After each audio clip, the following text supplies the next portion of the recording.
What's up, y'all? Welcome back. We got another episode, Candid with Candy. Let's get into it, girl. What's the biggest cultural surprise you've had here in Vietnam? Oh, the biggest cultural surprise is the respect for everyone. Everyone has so much respect for everyone. How so? Just greeting. When you see everybody, you just greet each other. And then when you come into the establishments, whether it's their home or shops, you take off your shoes.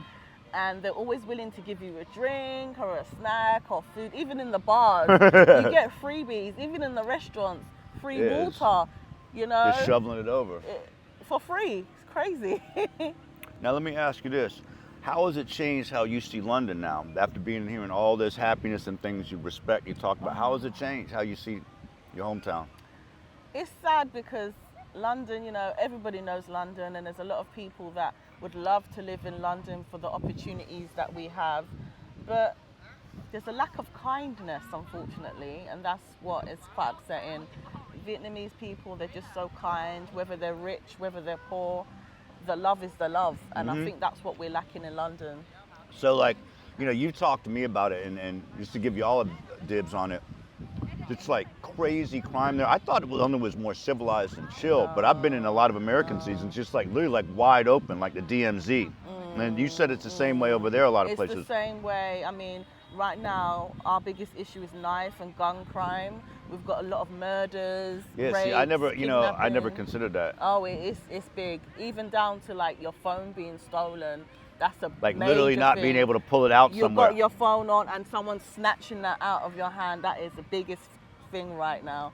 That's Massive, wild. That's yeah. wild. There's a lot of stabbings and all kinds of stuff going on. It's wild. And the children are getting younger. They're dying younger and younger now. So it's quite sad. Well, so that to goes see back- the children in Vietnam at 5 in the morning, 6, 3 in the morning, walking around, and you think, my instinct thing is, where's the parents? Where's the parents? Why is the child all alone? Yeah. But then at any harm, they're free. They're Yeah. safe. The other morning we were doing a live on the corner by the market, and two girls rode by on a bike, and they were probably like 10 and 8. And I'm showing people like, look how safe it is. Kids went to the beach, went swimming, and then came back home. You know, it's just a different, it's a whole different thing. Yeah. It takes you back. Now let me ask you this: what is one habit of Vietnamese people that you do not know about that you absolutely love now? One habit, thing they do, a little something they do that you really love. They do. The fact that they get up so early and they're thankful, they're just thankful for everything. And I think that's a very good habit, if you want to call it a habit, because it's Gratitude.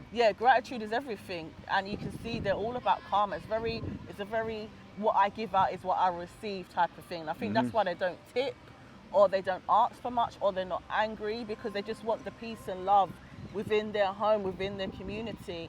And I love the fact that they're just so giving. They're so giving.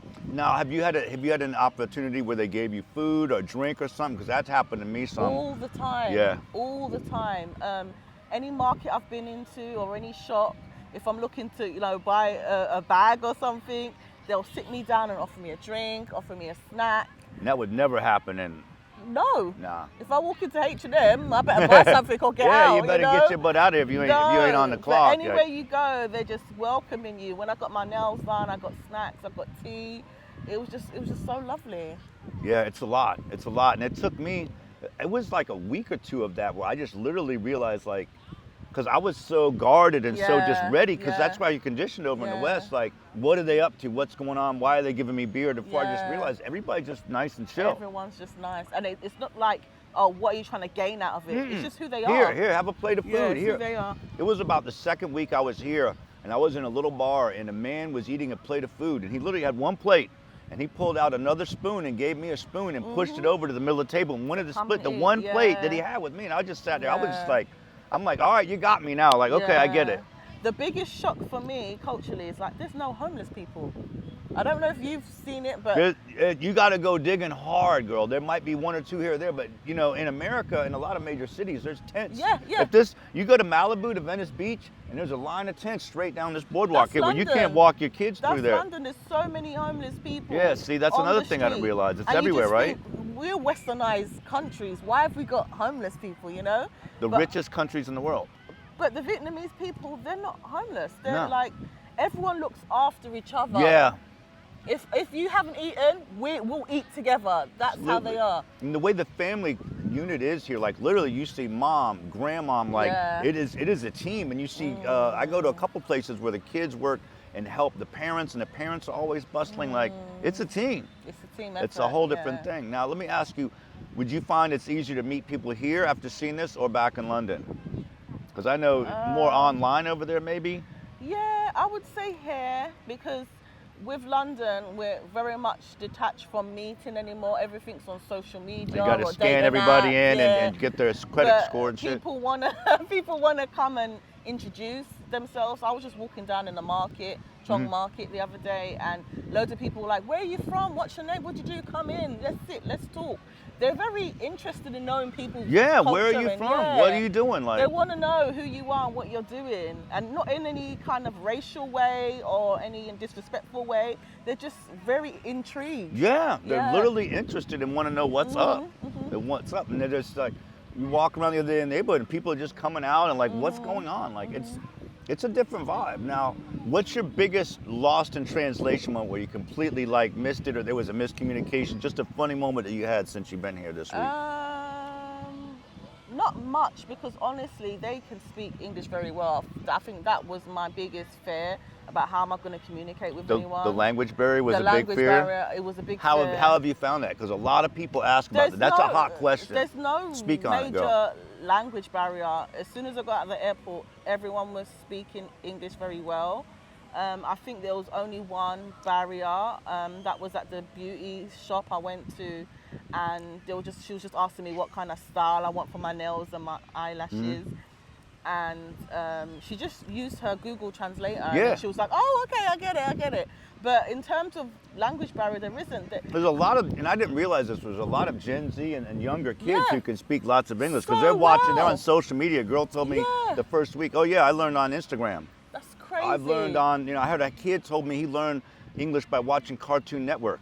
But it's quite embarrassing because I think, Candid, you need to start learning their language or a different language, because everybody can speak English and then they can speak their native tongue. Like, come on, Candid, step up a bit. Well, that's the cool thing I found. And, my Vietnamese is limited, but even trying to learn simple phrases and stuff, saying good morning to people, Chow Boy Sang kind of started as a joke, and now it's just, I got people in the market saying it back, not to me, because, I was just like, it's not really a thing, but now like, okay, it's cool. So like, I love the fact that, you just give a little bit of love and you get so much back, like what you were saying earlier.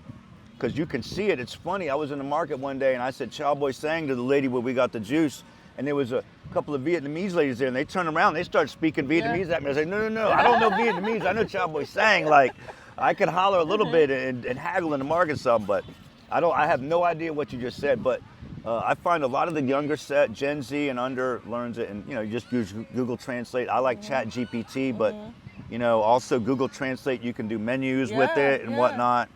So I mean, it's not. Everything's in English, even down to the menus. Everything you can read in English as well. So yeah. It's everywhere you go. Like even the ATM. Do you want English? Do you want Vietnamese? There's options. So it's not like you're going to get over here and like, oh, what do I do now? You're not stuck in a different world. No. English is going to be.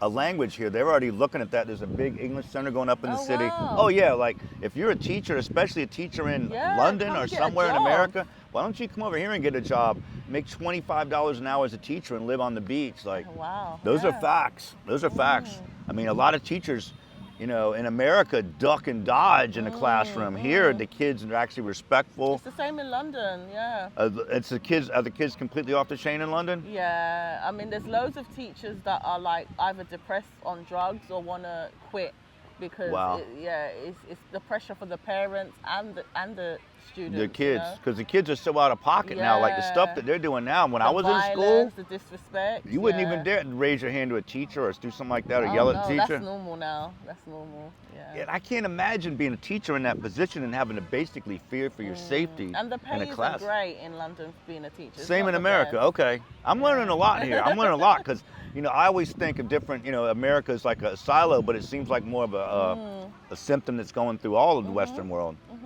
So teachers, if you're out there, check out Vietnam with a TEFL and a degree. 100%. You could be living up in a nice apartment by the beach, working 5-6 hours a day. Real talk. Thank you for coming in, girl. I appreciate you. Appreciate you you for so having much. me. We got one more, y'all. Don't miss the last episode. Well, actually, we got two more. I lied about that. We got a bonus episode we're gonna throw at y'all. Thank y'all for dropping in. Wishing you peace and love. Peace and love.